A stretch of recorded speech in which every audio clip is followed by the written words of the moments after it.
Assalamualaikum warahmatullahi wabarakatuh. Salam literasi.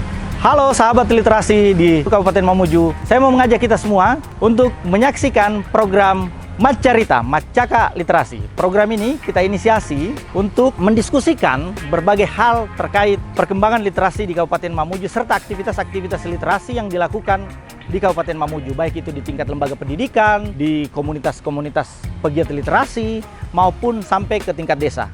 Untuk itu saya berharap kepada kita semua di Kabupaten Mamuju untuk memberi supporting, menyaksikan program Macarita di kanal YouTube Dinas Perpustakaan dan Kearsipan Kabupaten Mamuju. Salam literasi dan panjang umur, semua kebaikan. Cinta yang terbiar, belum juga dimulai tapi telah berakhir. Belum lagi diraih tapi ia hilang. Tak terjangkau tapi jangan katakan tiada, sebab ia ada. Maka apakah hamparan semesta perlu mengetahuinya? Tidak, tidak perlu, sebab ia terabaikan. Biarkan ia berhamba, tak bertuan di biru samudera. Assalamualaikum warahmatullahi wabarakatuh. Waalaikumsalam. Selamat pagi teman-teman. Kembali lagi kita di podcast Macarita, Macaka Literasi episode yang ke-8. Ada yang tahu tidak tadi saya baca puisinya siapa? Nah, kalau belum tahu, kita akan bicara dan mengulik lebih jauh tentang siapa puisi atau buku puisi yang saya pegang ini. Nah, sekarang kita sudah berada di SMP Negeri 2 Kaluku bersama narasumber kita, yaitu Ibu Mewangi. Ya, namanya ini menunjukkan aroma yang harum.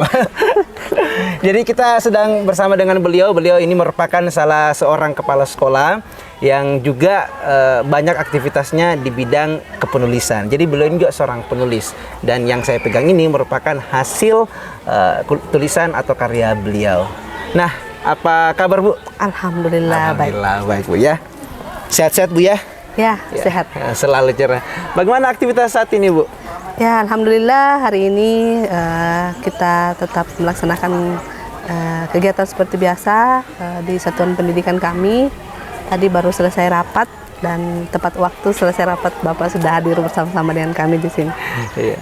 Jadi tadi sempat sebelum kita rekam saya sempat banyak ngobrol dengan Ibu. Ternyata Ibu ini baru 2 tahun ya jadi kepala sekolah sini. Betul. Sebelumnya ada di sekolah. Bisa mungkin sedikit diceritakan Bu perjalanan karirnya sampai bisa ada di titik ini, sampai bisa kita duduk berdua dalam podcast Macarita. Baik, saya sebenarnya itu terangkat jadi ASN di tahun 2011.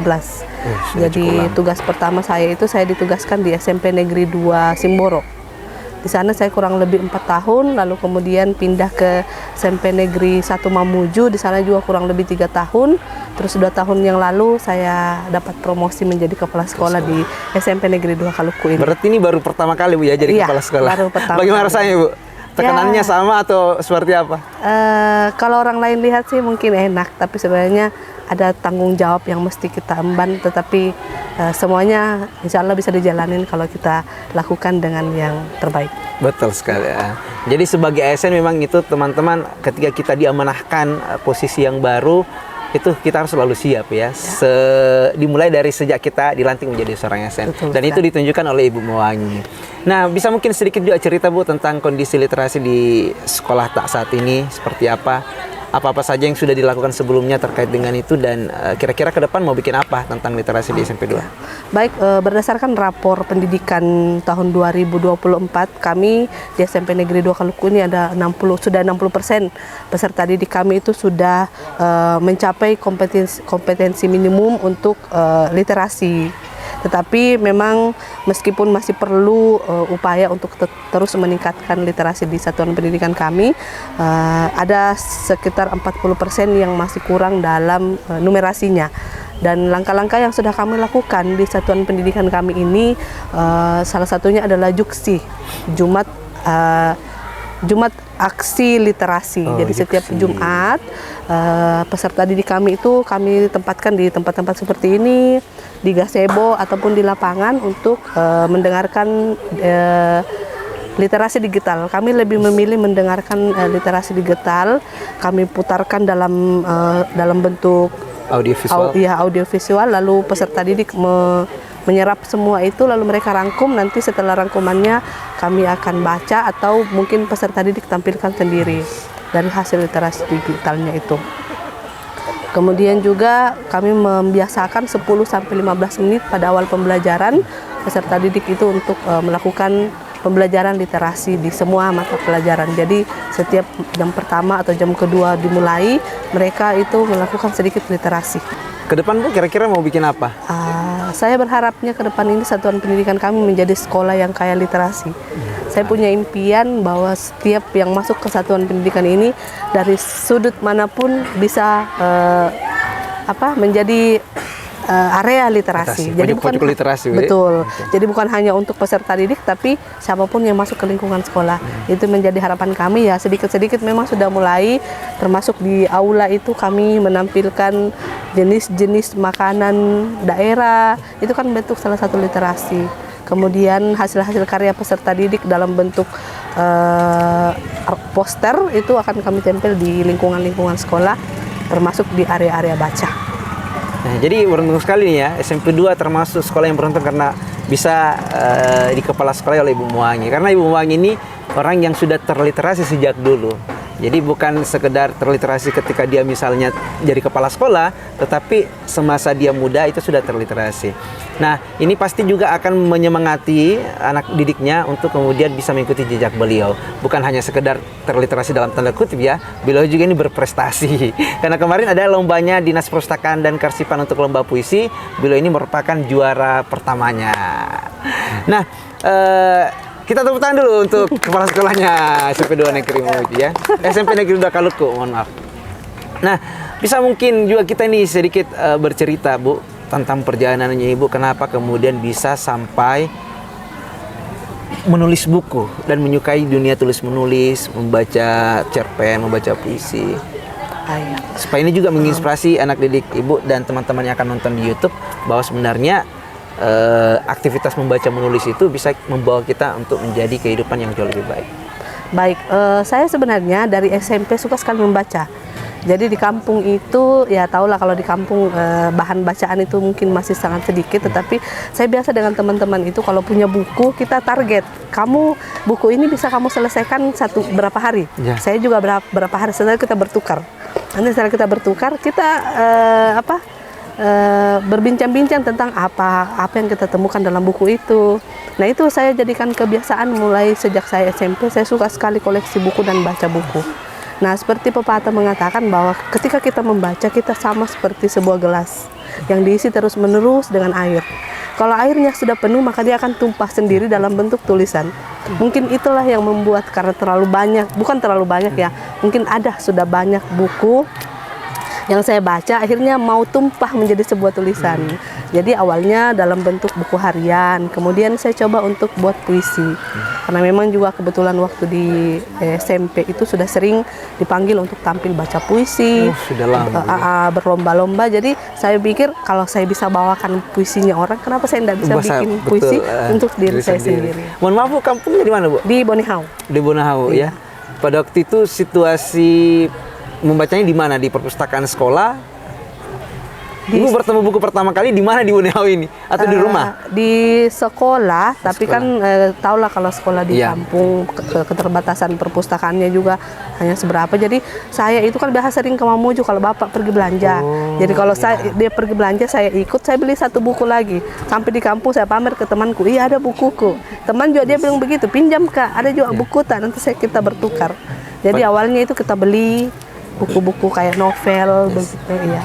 Pada waktu itu Ibu sudah sedemikian sukanya sama buku ya? Iya, di SMP. Kita mau compare dengan anak-anak zaman sekarang, justru mungkin karena ada HP itu justru tidak begitu menyukai buku-buku fisik lagi.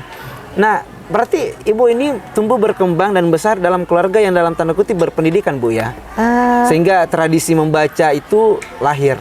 Bapak saya itu dia kalau di kampung namanya ketua hadat. Jadi beliau itu memang pandai menulis syair, pandai menulis sambutan-sambutan. Jadi kalau ada hajatan di kampung kayak 17 Agustus, beliau selalu diminta untuk menulis puisi, menulis sambutan-sambutan. Ada pernikahan, beliau yang diminta untuk menulis rendon acaranya. Lalu saya selalu dipaksa memang awalnya saya terkesan dipaksa. Kadang saya kalau ada hajatan saya sembunyi. Iya. Bapak aku cari. Kenapa kau sembunyi? Kau harus Berarti tampil. betul-betul kita dulu ditempa Ya, dari dulu Bu ya. saya ditempa oleh bapak saya. Siap tidak siap Ya. dipersiapkan. Saya, kau harus jadi MC, kau harus baca puisi. Ini bapak bikinkan puisi 17 Agustus kamu harus tampil. Yes. Dan bawakan puisinya bapak dan selalu juara. Ya. Sampai sekarang. Ya, jadi saya berawal Luar biasa, tepuk tangan dulu. Nah, ini juga bisa menjadi salah satu inspirasi buat teman-teman, buat adik-adik bahwa segala sesuatunya itu memang perlu dipersiapkan. Meskipun kadang-kala kita tidak suka. Iya. Sama hal dalam belajar, mengejar mimpi. Ada saja hal-hal yang barangkali kita merasa buat apa kita mengerjakan ini, buang-buang waktu apa. Tetapi selalu ada nilai di ujungnya Iya, gitu. betul Selalu ada sekali. end game-nya. Nah, itu barangkali yang jadi tantangan kita untuk anak-anak sekarang yang kerap kali bermimpi pun takut Ya. kadang-kala. Jadi dari kisahnya Ibu Wangi kita belajar itu. Nah, dari situ Bu sudah banyak karya yang dihasilkan, termasuk buku yang saya baca tadi. Bisa mungkin kita spill tentang karya-karya yang telah Ibu selesaikan atau terbitkan dalam bentuk buku. Iya, jadi pertama karya saya lahir itu di tahun 2015, yaitu buku Sepenggal Kisah Perjalanan Puisi ini. Nah, ini merupakan tulisan-tulisan saya yang saya tampung. Jadi puisi-puisi yang saya tampung, yang saya tidak berani tampilkan. Tapi kemudian ada teman yang mengajak saya, coba kenapa tidak coba dibukukan saja. Sebenarnya saya kurang percaya diri, tapi dia bilang, dicoba saja. Nanti kan hanya ada dua, kalau tulisan itu berakhir di tempat sampah Yes. atau berakhir di hati pembaca. Betul sekali. Jadi saya mencoba untuk, ya saya harus menerima kalau memang pada akhirnya karya saya akan berakhir di tempat sampah, berarti mungkin saya punya kesempatan untuk evaluasi supaya bagaimana nanti karya saya sampai ke hati pembaca. Nah, akhirnya jadilah buku ini. Meskipun memang banyak ketidaksempurnaan, tapi saya coba untuk menerbitkan ini, dan alhamdulillah hari itu teman-teman di sekolah banyak yang ambil. Jadi mereka termasuk di SMP Negeri 2 Simboro, tempat saya pertama kali bekerja itu, teman-teman ambil, bahkan kepala sekolah saya ambil dan mereka simpan di perpustakaan. Dan kadang saya bertemu dengan siswa, Ibu saya sudah baca buku tak? Itu menjadi kepuasan tersendiri untuk saya. Sebagai seorang penulis, Iya. saya kadang merasakan hal yang sama dengan Ibu. Meskipun hanya satu orang yang mengatakan itu, tapi saya merasa puas bahwa ternyata buku saya dibaca atau sampai ke hati pembaca. Betul. Nah, tepuk tangan lagi ya. Sangat luar biasa sekali. Kenapa kami menyebutnya luar biasa? Karena tidak semua orang yang berkedudukan sebagai kepala sekolah itu punya aktivitas lain atau aktivitas yang menunjang tugas utamanya sebagai kepala sekolah. Dalam hal ini Bu Wangi itu ya suka menulis. Dan seyogianya dan seidealnya memang harus seperti itu. Karena inspirasi utama anak didik itu selain daripada gurunya tentu kepala sekolahnya gitu. Sehingga di SMP Negeri 2 Kaluku ini kita harap semangat-semangat yang disebarluaskan oleh Ibu ini tersebar ke seluruh siswanya. Ya, jadi kalau di sekolah lain Ibu mungkin sudah kita bisa center-center ini ada yang kita bisa lihat, oh ini anak-anak berbakat nih kan jadi penulis. Sejauh ini untuk yang menulis mereka mungkin hanya kayak baru berani sebatas membuat puisi di praktek-praktek kegiatan sekolah. Tetapi saya juga selain, saya mau sedikit cerita ini. Saya juga sebenarnya selain puisi, saya juga sebenarnya mencipta lagu dan menyanyi lagu. Jadi alhamdulillah. Kayaknya sebentar ini selain kita kasih baca puisi, kayaknya kita mau dengar lagunya Bu Wangi juga ya. Kita spill lagu-lagunya di sini supaya yang lain bisa langsung dengarkan secara langsung. Sudah bisa didengarkan di mana lagunya Bu? Di YouTube. Di YouTube, oke. Saya bersama Pak Suparman Sopo kemarin. Beliau juga salah satu orang tua yang menjadi cikal bakal saya bisa semakin berkembang. Beliau mengajak saya membuat satu album, dan beberapa album lagu itu yang saya nyanyikan, ada yang lagu saya ciptakan sendiri. Berarti ada juga termasuk lagu daerah Bu ya? Lagu daerah semua. Oh, lagu daerah Iya, semua. lagu daerah. Luar biasa. Terus untuk peserta didik saya, ada salah satu yang alhamdulillah dia menjadi juara 1 tingkat Provinsi Sulawesi Selatan kemarin, mewakili Kabupaten Mamuju di lomba mendongeng bahasa daerah. Dan alhamdulillah tanggal Pasti kita yang mentori. Alhamdulillah tanggal 1 Mei ini kami diundang ke Jakarta untuk mengikuti Hari Pendidikan Nasional bersama anak didik saya yang juara 1 mendongeng bahasa Mandar. Bahasa Mandar. Iya. Luar biasa. Kita harus selalu dukung itu ya, karena jangan sampai kita menguasai bahasa asing dan meninggalkan bahasa lokal. Jadi kita harus juga mendukung bagaimana bahasa lokal ini terlestarikan. Apalagi kalau di Sulawesi Barat ini bukan sekedar Mandar Bu ya, ada banyak Iya, sub-sub bahasa daerah yang lain yang juga penting untuk dilestarikan. Nah, kan Ibu ini sama kayak bupati kita, perempuan, tapi berani mengambil peran, berani mengambil jabatan. Kira-kira apa sih motivasi dasar orang seperti Ibu sebagai sosok perempuan yang berani untuk mengambil peran-peran itu, untuk ambil peran di kehidupan sosial masyarakat? Nah, kalau yang menjadi dasar secara umum sih ya tentunya emansipasi wanita. Saya selalu merasa bahwa perempuan pun bisa seperti dengan laki-laki, dengan tanggung jawab yang sama, dengan kemampuan yang sama untuk melakukan sesuatu hal yang positif di kehidupan ini sepanjang perempuan itu diberikan kesempatan. Ya. Jadi gitu ya. Oke, ini ada kopi ya. Jadi kopi yang disuguhkan oleh pihak sekolah untuk kita di sini ya. Kopi apa ini, Dek? Kopi Nang. Kopi. Sebenarnya silakan Pak. Nah, segera informasi juga, kalau nggak salah saya pernah lihat sekali waktu statusnya Bu Muangi itu kayaknya jual biji kopi Bu ya. Oke. Kayaknya. Baik, karena kita bicara tentang kopi, saya juga sebenarnya aktif di UMKM. Alhamdulillah saya kan dari kampung. Yeah. Background kita dari kampung itu ya tidak ada warisan lain yang diberikan orang tua selain tanah. Yes. Nah, saya dapat warisan tanah yang lumayan luas dan saya bersuamikan orang yang ternyata cinta sekali dengan kebun. Kebun. Jadi awalnya itu beliau nanam merica. Ya. Setelah nanam merica ada hasilnya, saya kenapa berpikir kenapa merica yang saya jual dalam bentuk kiloan, kenapa saya tidak coba bentuk satu brand. Jadi saya buat satu brand namanya Ladata. Dan itu alhamdulillah booming. Kemudian nanam lagi kopi. Ada hasilnya, saya bilang kenapa saya tidak bisa menghasilkan biji kopi tapi ada hasil produknya. Saya buat lagi satu brand namanya Kopi Wangi. Kopi Wangi. Ya, Yes. nanti saya kasih jadi oleh-oleh. Kasih banyak Bu. Tunggu dulu. Nanti kita seduh di warkop ya. Ya, jadi ada brand Kopi Wangi. Nah, alhamdulillah sekarang itu menjadi langganan di pusat oleh-oleh Sulbar. Bahkan dari kantor-kantor itu kalau ada teman yang datang tamunya, mereka selalu menghubungi saya untuk dijadikan oleh-oleh. Luar biasa sekali. Jadi banyak sekali peran-peran yang diambil sama Ibu Muangi nih ya. Dan ini harus selalu menjadi inspirasi untuk kita semua, khususnya buat adik-adik perempuan, teman-teman perempuan, bahwa kita tidak bisa melihat gender kita itu sebagai sebuah hambatan. Jangan bilang karena kita perempuan kita tidak mengambil peran, tidak berani mengambil tanggung jawab. Padahal Bu Muangi itu sudah memberikan contoh yang bisa diikuti oleh adik-adik yang lain. Dan yang paling penting kiranya menurut saya Bu, kita harus berani bermimpi. Karena mimpi itu gratis. Betul. Kalau mimpi pun kita tidak berani, aduh, bagaimana dengan yang lain? Nah, jadi Ibu ini bukan sekedar nulis puisi, bukan juga sekedar menjabat sebagai kepala sekolah, ternyata beliau juga ini pencipta lagu. Bagaimana kalau kita dengar sedikit sepenggal lagu atau 1-2 larik puisinya? Atau refnya lah. Iya, saya ada lagu Bonehau, ada lagu Mamuju, tapi saya coba yang lagu Bonehau saja ya. Iya, jadi lagunya itu Boto batu naulato manguda rapa kami rina sato sirenden marandang wai saya lupa. Nah, kalau itu tadi teman-teman adalah sepenggal lagu dengan bahasa Kalumpang, lagu daerah Sulawesi Barat yang diciptakan dan dipopulerkan sama Ibu Muangi.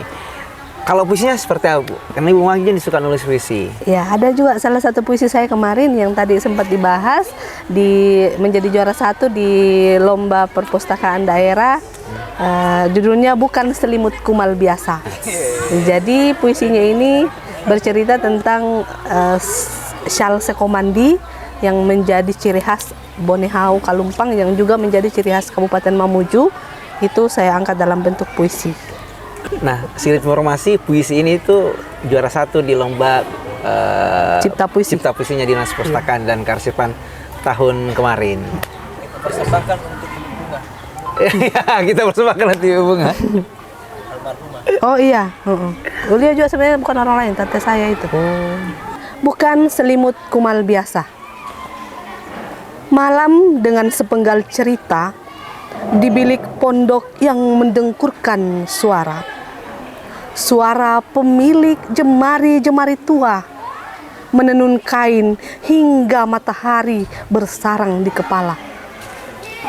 Hari dengan seonggok harapan dari sekumpulan kesunyian yang membusa, menggelembungkan bui-bui pucat keterasingan, merajut selimut, bukan selimut kumal biasa.